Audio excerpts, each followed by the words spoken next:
Renungan Harian, Bugar Selamanya, Ron dan Nancy Rocky. Satu firman setiap hari bisa menguatkan langkah kita. Mari ikuti Renungan Harian. Judul renungan hari ini, buang itu. Ayat inti berbunyi sebagai berikut, yaitu bahwa kamu, berhubung dengan kehidupan kamu yang dahulu, harus menanggalkan manusia lama, yang menemui kebinasaannya oleh nafsunya yang menyesatkan, supaya kamu dibaharui di dalam roh dan pikiranmu, dan mengenakan manusia baru, yang telah diciptakan menurut kehendak Allah di dalam kebenaran dan kekudusan yang sesungguhnya. Efesus 4 ayat 22-24. Kenangan sangat jelas, sejelas sarapan pagi hari ini dan membawa tawa kecil besertanya.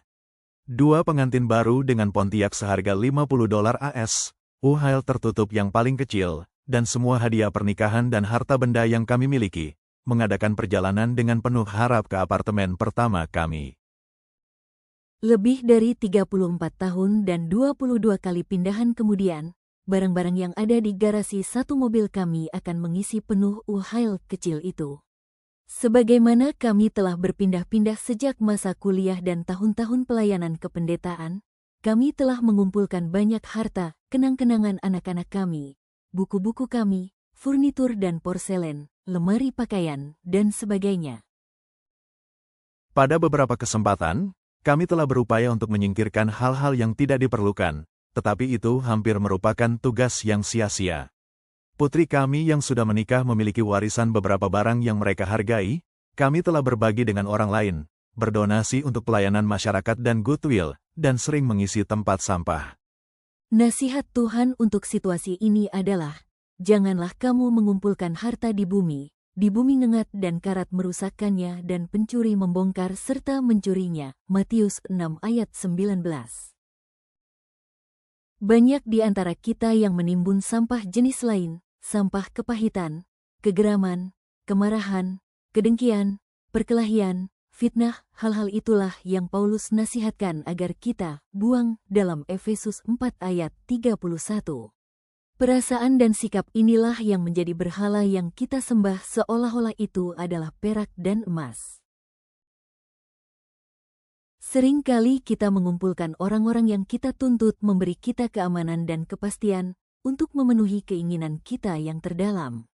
Entah itu benda, sikap, atau manusia, kita berpaling dari Tuhan ke arah ini untuk memenuhi kebutuhan kita, dan ternyata hal ini sangat mengecewakan kita.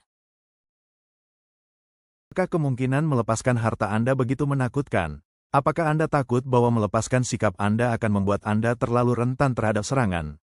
Memiliki taktik negatif untuk memenuhi kebutuhan Anda mencirikan siapa Anda, dan Anda takut kehilangan identitas jika Anda harus memberikannya kepada Tuhan.